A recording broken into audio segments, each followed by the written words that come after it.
Section 2, Managing and Provisioning Solution Infrastructure for Mount Kirk Game. Let us look at what is that we have here in Section 2.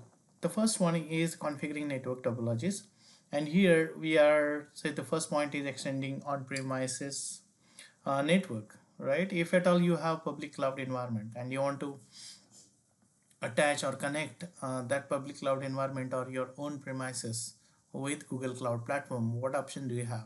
The option is you can start with Cloud VPN, and that is the easiest way for you to configure hybrid environment, right? In this particular game architecture, we do not have or we do not need to extend the environment as of now, right? We are planning to do everything, including game backend up to analytics inside Google Cloud Platform. But if at all you need to have it, you have multiple options which you can choose it. The second one is this configuring individual storage system, right?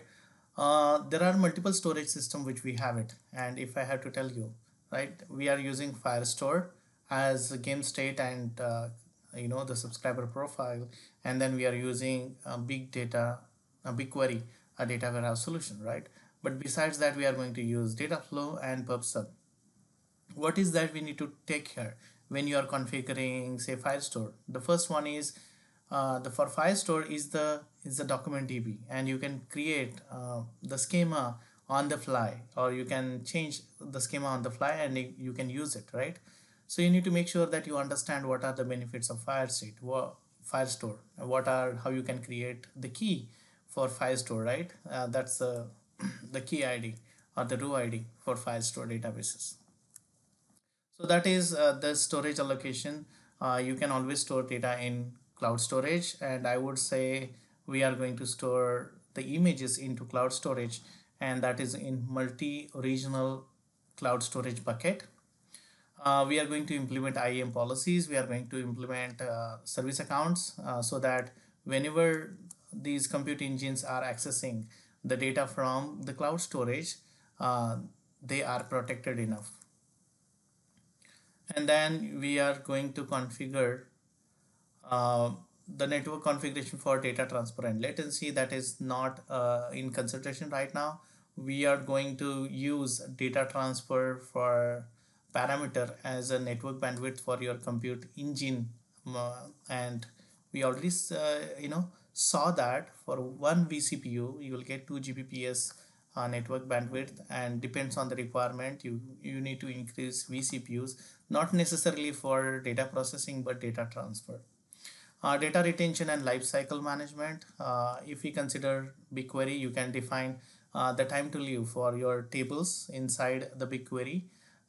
You can create multiple databases inside BigQuery instances, and BigQuery charges you based on how much data you store it. And when you are executing the query, they will charge for the compute instance. Otherwise, they won't charge for compute. That's the advantage of BigQuery. But you can define the data retention policy for the data which resides in BigQuery. So as an example, if you are processing a data for a particular customer or a particular game, you can say for next 6 months where we are going to use the data as a hot data, and once the data is not required or you want to back it up, you can just delete the data, or you can create a backup mechanism which will take the data out and store it in cloud storage called the storage bucket.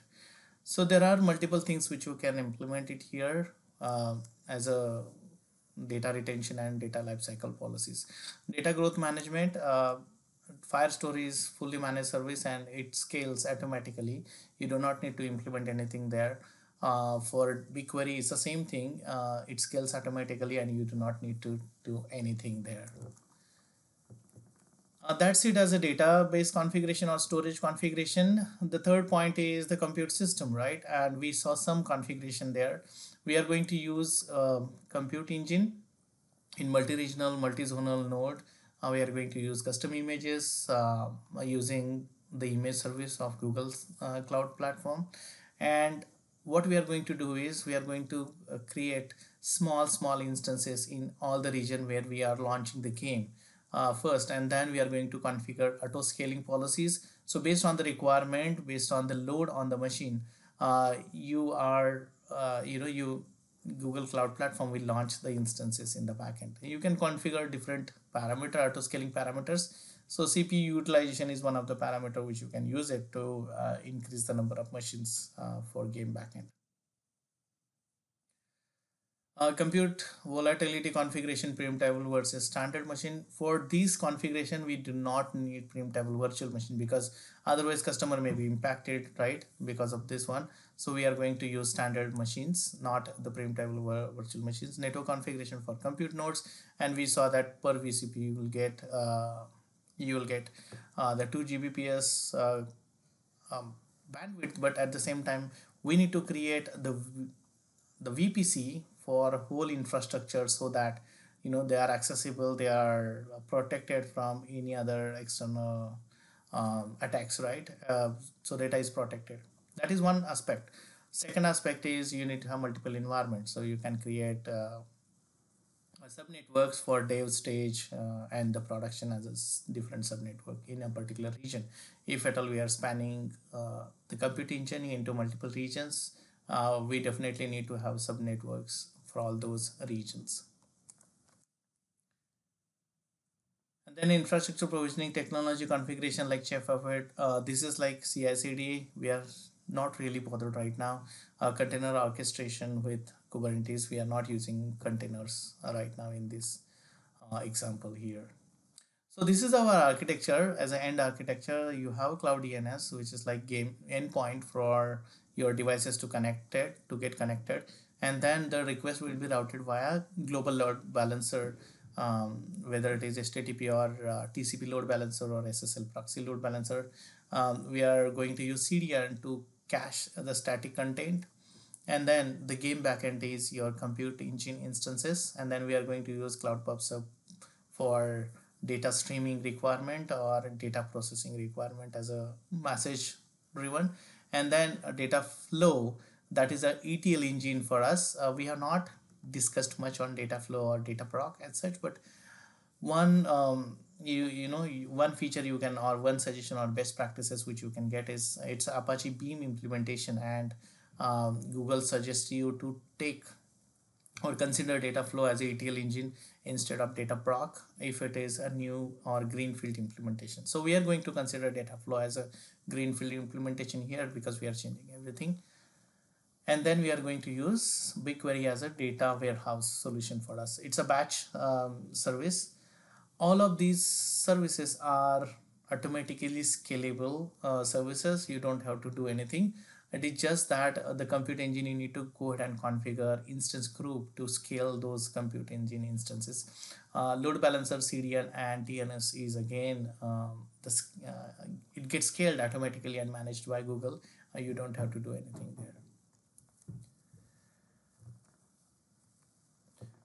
Additionally, if at all you are streaming the data, you are directly streaming from the game itself, you can have Cloud PubSub taking the streaming data in onto the endpoints, and then you can inject the data directly into data flow for your further processing. But this is something which you need to consider. If at all there are games which are like directly streaming data into Google Cloud Platform, and you want to analyze data quickly, very quickly, and then suggest some blast ups, you can process the data inside Google, Cloud PubSub, or you can take the data into some analytical engine, process it, and then try to sell the blast ups inside the game itself. So the channel which you need to think is there is a data processing logic, and then the data processing logic triggers the event into compute engine, which is like backend, and the customer is connected, always connected to those backend when they are playing the game, online game, right? So that's where you can sell the games, the blast ups.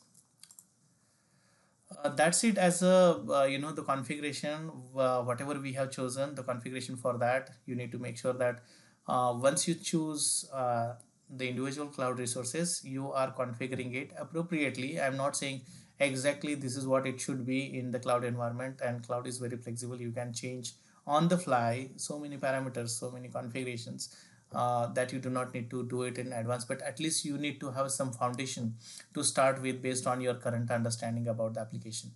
uh, if you look at the requirement is also not very explicit to detail out each and every aspect of the solution. But yeah, you need to have a high level idea on what are those VPCs, how many subnetwork we are going to create from the network perspective, what are the component cloud resources you are going to choose it out of multiple options that you will have, and how in a high level what is that you are going to choose. Like we are not going to use preimtable virtual machine, right?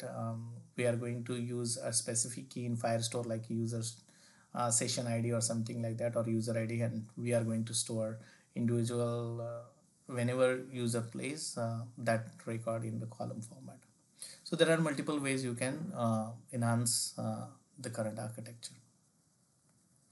Let us go ahead and analyzing and optimizing technical and business processes in the next lecture. We are not going to get into much detail here, uh, but just a high level concept. Whatever we said for the earlier case study, we are just going to reiterate that here.